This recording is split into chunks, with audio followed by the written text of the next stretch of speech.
Hey guys, how are you? Welcome back. We're gonna have some fun today. This is for the children in the gaming community. This one's for you. As I titled the video, the misconception of the NPD sales of Spider-Man versus Batman. We're talking about their game sales, right? So, the one thing that people need to understand, first and foremost, that the NPD is clearly saying number sales versus how many copies it has sold lifetime, right? That's one of the things that is always misconceptualized, right? So, Spider-Man doesn't necessarily sold more copies, but it definitely has sold based off dollar value. So one thing before anything, I'll show you guys. I have Batman games. Here's Batman Arkham, and I've supported them even on the 360, and we bought them right when they changed the stuff. Here I have the Batman collection, which has Arkham Asylum and Arkham City remastered, and I got rid of the 360 ones because I had no use for them other than achievements, right? And Batman, the new one, which is Arkham Knight. And of course, as you all know here, the Spider-Man PS4, right? Which I have twice. I have it digitally because I bought it with J-Long, by the way, shout out to him. And my son just bought it physically when it was on sale for the E3 sale, for the PlayStation E3 sale, for $20 physically.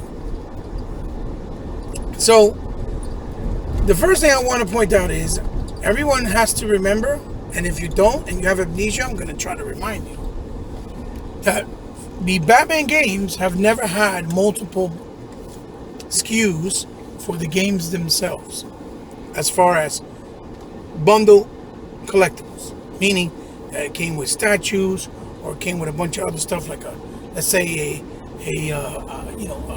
steelbook and soundtrack.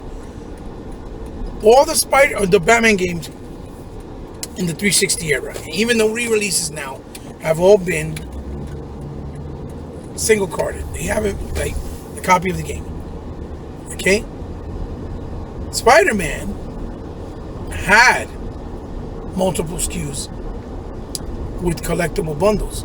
Not only was it bundled with the console, the Slim and the Pro, right? And remembering that, the Pro was a limited thing. It was mainly the Slim that was in abundance. It had a bundle where you can get it with a statue and do certain things, If you want to see what it looks like, you can go to Boom's channel. Shout outs to him because he did an unboxing of it. Which means that bundle is $120. It's not $60, right? As an example.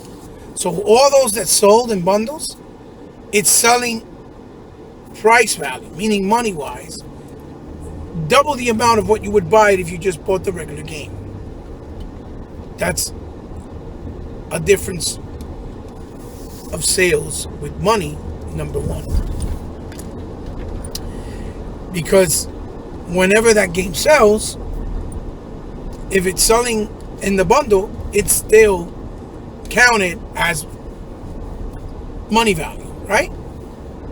The Batman games did not have that at all. Okay? If my memory serves me correctly. And if I'm wrong, please feel free to point it out, because I'm not trying to do this video based off being wrong. I'm trying to do it based off what I know as far as the knowledge going back and what I've looked up for certain things. The same way that in the NPDs, right? Which is another thing I'm going to point out. In the NPDs, as we all know, in September of 2018, Spider-Man was number one, right? That was the first initial sales where they said it made $3.3 million or units were sold, right? which is great for the Spider-Man game. And the fact that it's a superhero game, which no superhero game before it was ever sold those type of numbers, whether they were good or not. Sorry for the pause, you guys. I basically cut off because it's very hot out here today. Where I am in Jersey, it's about 103 degrees, so the phone will turn off. But like I was trying to say, that no other superhero game has sold really good numbers, with the exception of some that come to mind, like Batman. Batman was really the first one that really sold well, and I think Ultimate Alliance, Marvel's Ultimate Alliance. Now, that means because they haven't had good superhero games? No, absolutely not. Because games like Punisher was really good. Games like, Captain America was really good. Even something like Green Lantern, to a certain extent, was fairly decent also, even though there was limited budgets and things of that nature, but it was still good enough that it served its purpose. And of course, Spider-Man games. There's been a ton that have been really good. Amazing Spider-Man 1 and 2, Shattered Dimensions, Edge of Time, from Beanox, when Activision was doing the, publishing. So, if anybody wants to come with the counter argument of, oh, well, it's because there hasn't really been good video games based off superheroes. That's not true. That's a lie. And if you say that, everybody automatically know you really don't play video games, superhero video games, and maybe the only game you have played to this point is the Spider-Man PS4 game, which is a shame on your part, whoever that may be. So, like I said, the NPDs in November, when it first launched in September, rather, of 2018, Spider-Man hit the #1 charts, which is sold to 3.3 million copies, like I said, units. Then in October, which was the following month, it went from being #1, and it dropped all the way down to #8 on the NPDs. And then in November, it dropped again to number 13. Now, why is that important? Because those are actual game sales being bought separately, meaning the box, the actual game, people going in the store, buying them by themselves with actual cash value at a $60 price tag in the stores. It dropped in November all the way to 13. Okay? Meaning it was not even in the top 10 in the NPDs. Okay, think about that. Money-wise, $60, money-wise. So, what does that tell you? That the Black Friday sales, right? Because the NPD doesn't count bundles, and the NPD doesn't count PC, and the NPD doesn't count digital sales. The Black Friday bundle sales with Spider-Man PS4 sold 5.7 million units for PlayStation, confirmed by them themselves, Sony, right? And each one of those bundles had what? Spider-Man bundled in, meaning they were giving you a free copy of that game. So that means that those sales, they couldn't count them because they were a Spider-Man bundle, with this, meaning it's a Spider-Man bundle. They can count the numbers as cash as well, but they can't count them as a sold copy because the game was given to you for free. And the reason why they count them copy-wise is because it's a physical copy of that game. You can go to somewhere like Best Buy's or GameStop, trade it in, and still get money value for it. But they didn't sell it at $60 price point. Sorry about that. So, that is very indicative of how misconstrued and misconceptualized the concept and ideals of, oh, it sold 10 million copies. Yeah, it sold about 3.3, 3.7 with actual gamers going out, buying it at a $60 price point. Anything after that was either because it was given out for free like they just did recently with the Amazon Black Monday sale that they did, where they bundled it up with Horizon Zero Dawn and Spider-Man for $2.99 with the Pro. So those were free copies as well. On top of that, we're going to go and continue on in December. It dropped down and it went up to $10 because of the holidays. I mean, to number 10 spot because of the holiday sales. So some people went out and picked it up. Remember, it's the 10 spot. Anything after number 10 and under, all that means is that it's so very minimal numbers compared to the number 1 going down. That meaning, if it's, let's say, if Red Dead sold 20,000 copies that month, Spider-Man probably sold like 900 copies, okay, that month. That's a drastic difference in number value or physical count compared to Red Dead. And you know, and that's how it works in the NPDs.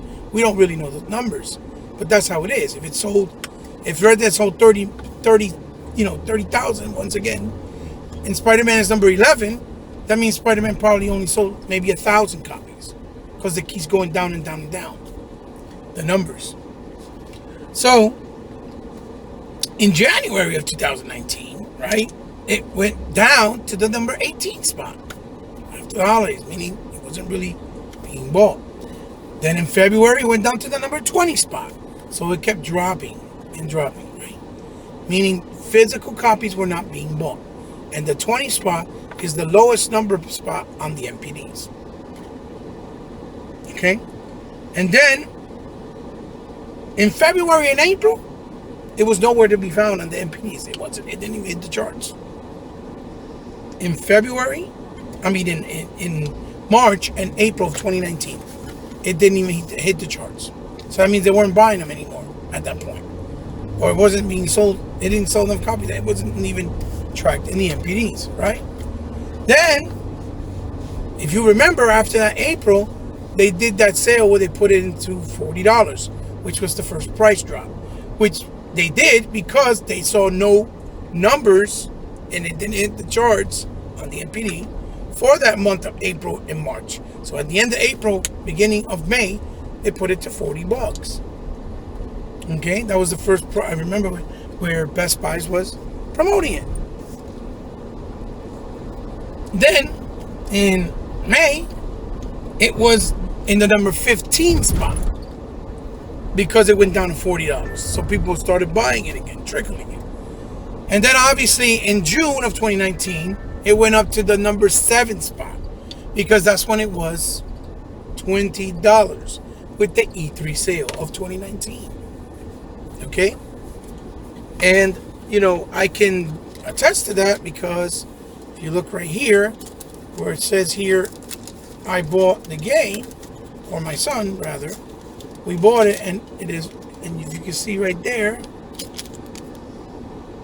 it says right there, if you can see it, it says sale for Spider-Man was $19.99.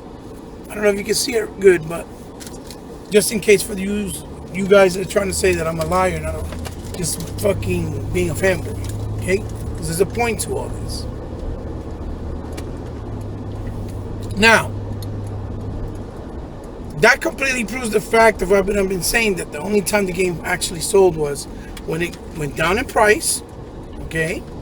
And when it was bundled in for free, everybody got their hands on the free copy. Which brings me back to Batman. Because Batman, Arkham Knight, came out in the beginning of the generation where the install base for both PS4 and Xbox One were very low still because it was the beginning of the generation. So that's why when you saw the bundles that they did with the custom console for PS4 and the actual bundle with the PS4 Slim, they were in small amounts and limited amounts. It said it right on the bundles. So it wasn't thousands and thousands, you know, it was a very limited run for those bundles from Batman. Again, emphasizing it was early in the generation where the Xbox One and the PS4 were still in a smaller install base than 360 and PS3 at that point. And remembering also that the first 3 Batman games from Asylum, City, and Origin on the 360 and PS3 era, and even the Wii, because they were on the Wii U and the Wii, I believe. Or it was Wii U. They never were bundled in consoles. So, if you're like, okay, so why you keep emphasizing that? That means Batman games were never given out for free to anybody on any console. Yeah, they were multi-plats, but it was never given out for free. So people are going to say, well, that means Spider-Man still sold more because it's on one console and it's on, a shorter amount of time. And yeah, it's true as far as physical copies, but keep in mind, like I said again, the physical copies that come on the Spider-Man bundles are free copies. So if they're out there and they sell, because it's a Spider-Man bundle and it's under that name of Spider-Man, they still count the numbers in dollars as far as money goes. Whereas Batman didn't have that. Also keeping in mind that now the PlayStation has a 91 supposedly million sold or shipped install base. Really shipped, but you figure about it's close to that number, right? Maybe 87, maybe 78, around there, give or take, right? Because they still have, PlayStation consoles in the stores, and they're not all sold, because when you go to the store, you find them. It's not like they're sold out. So, which also, you got to take into consideration that Xbox fans that are out there, that are gamers, are also buying the PlayStation version of the game. As opposed to some PlayStation fans, they only stay on PlayStation consoles, strictly there, and only buy PlayStation. So the Xbox community and the ones who buy everything also help those numbers as well. Not to mention that most people gravitate to Marvel stuff than DC. Because right now it's all about that Marvel hype. Just like I'm starting to see people push the narrative of Ultimate Alliance 3 on Wii, on the Switch, because it's exclusive, when I never seen people talk about Marvel Ultimate Alliance 1 and 2 during the 360 era. And they remastered it this generation, and I didn't see a lot of people even talk about it then. Now they're delisted as well. So at the end of the day, the point I'm trying to allude to is the numbers don't really speak the details. And the details are that Spider-Man has made more money physically, right? Because it was given out free as bundles, right? It also did the sales, with those sales that it did for Black Friday. And it also went down to $20 just recently. That's why it hit the NPD charts again. And the 2 months that it didn't hit the NPD charts, it went down to 40. And it went on the NPD in May, right before June, when in April and March, it wasn't in the NPDs. And every other month, with the exception of the first 3 months or 4 months, which is September, November, October, and December, it was on the top 10. Or, went down, well, actually it went down to 13 in November, and then on December went to the top 10 again because of the holiday sales and because of Black Friday sales. But again, that was only indicative of when you bought the game separately, physical, like the $60 game. That wasn't including the bundles, because they can't, because the bundles give them out for free. The only thing they can count from the bundles is how much money is making, because it has the Spider-Man name on the bundle. And I hope you guys understand what I'm saying and can distinguish the two with the argument that I'm trying to make and present to you in the video. So if it did good in sales as far as money goes, that's fantastic. Doesn't mean it sold more than Batman, obviously. It just means it was the most selling video game of all time as far as comic book games go, right? Or, yeah, characters. But at the same token, remembering that the bundles that were given free, I'll emphasize it again, do not count as sales. They only count it in the numbers money-wise because it has a Spider-Man name on the bundle, not the physical copies.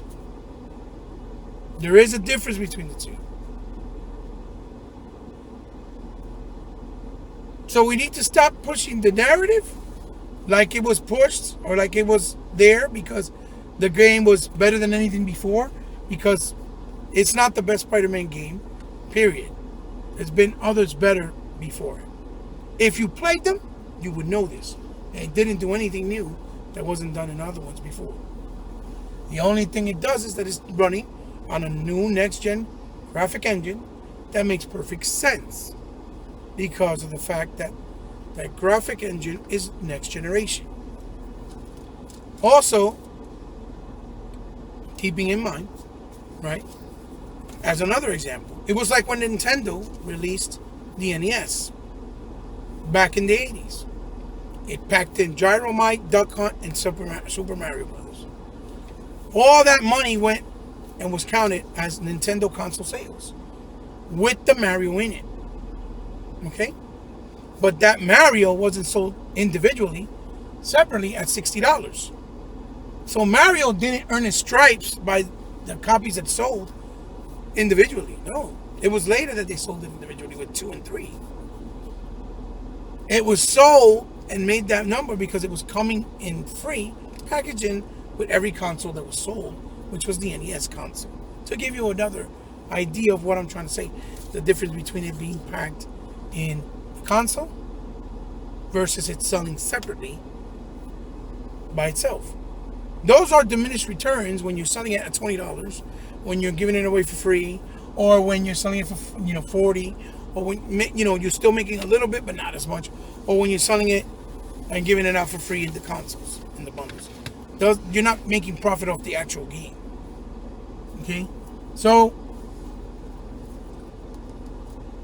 that is the difference and the misconception that many don't understand.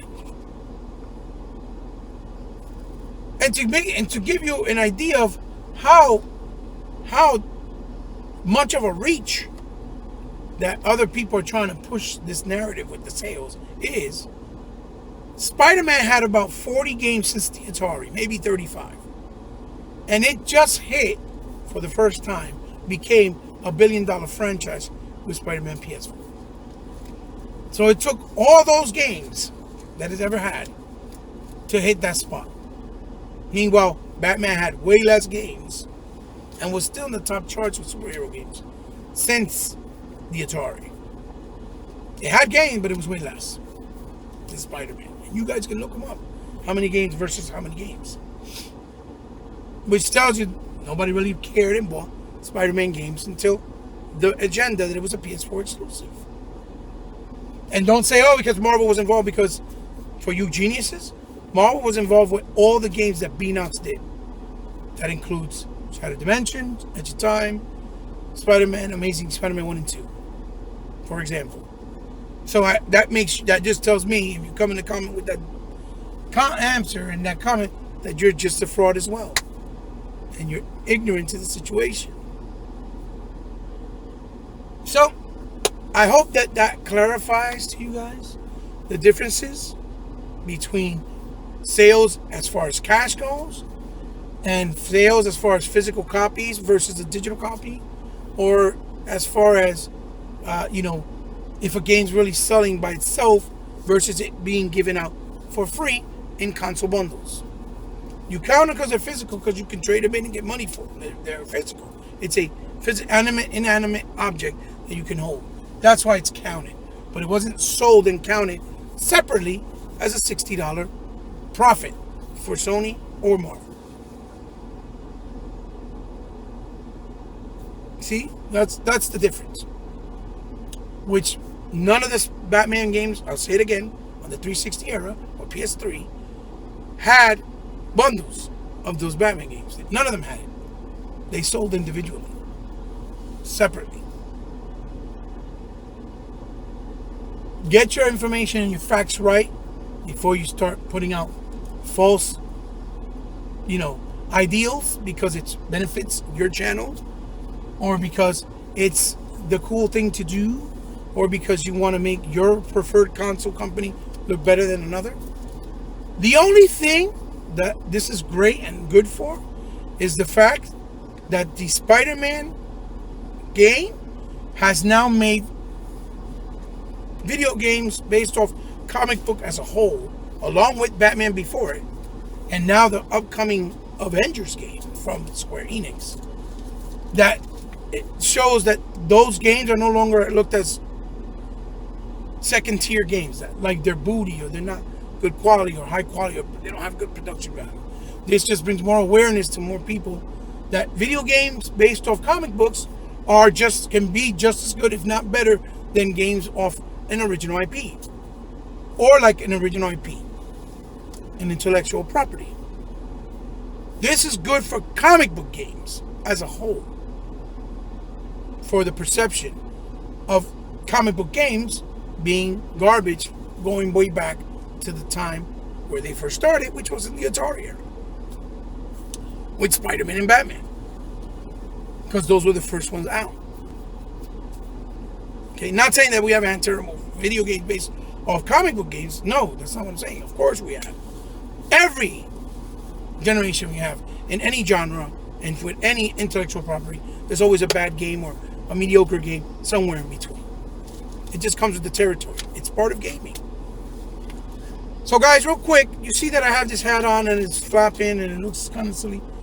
I'm going to turn it around, and basically this is what it is. It's a hat with my logo, and I am extremely grateful to Thomas Schultz, a very good friend of mine in the community that came from PlayStation, as a matter of fact, and became an Xbox guy recently, and he has been nothing but kind to me, to my family.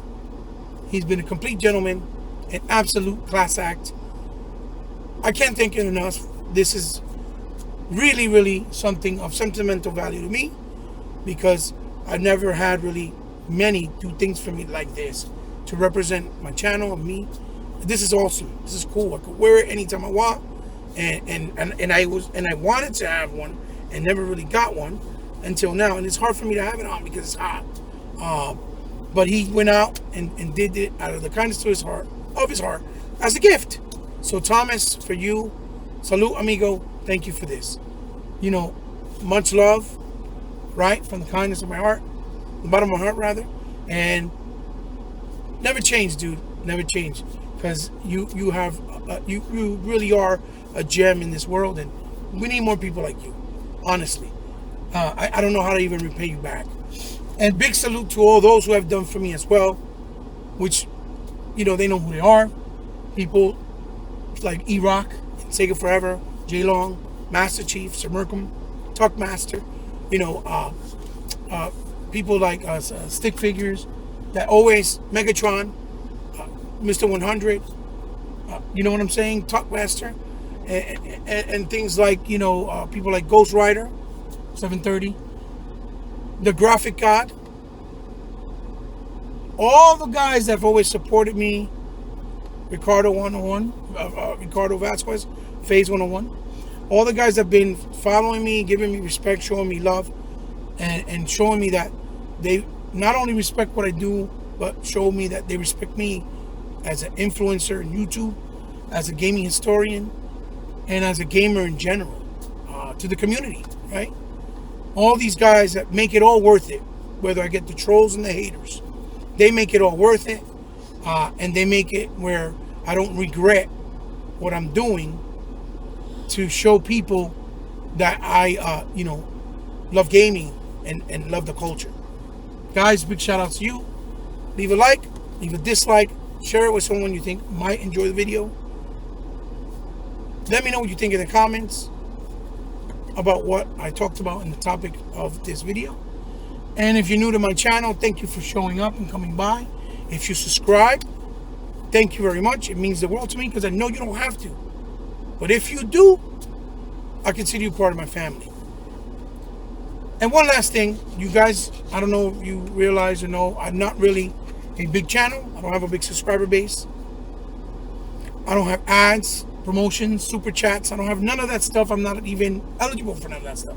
The only thing I am eligible is for a Patreon, which I have active, I believe still, and my own PayPal account for my own personal account.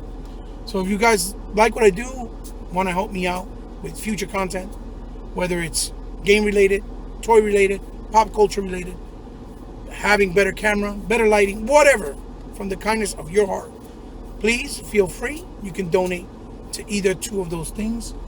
And remembering that it's not obligated. It's not something you have to if you want to, because you want to do it from your heart. Thanks again, guys.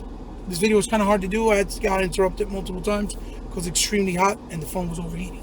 So until the next video, I hope you guys enjoyed. Love you so much. See you soon, and keep it gaming. Xbox for life, like a sickness that can't be cured. That's my saying. That's my slogan. Don't get triggered, people. It's just gaming. Enjoy what you do. Bye-bye, guys. See you soon.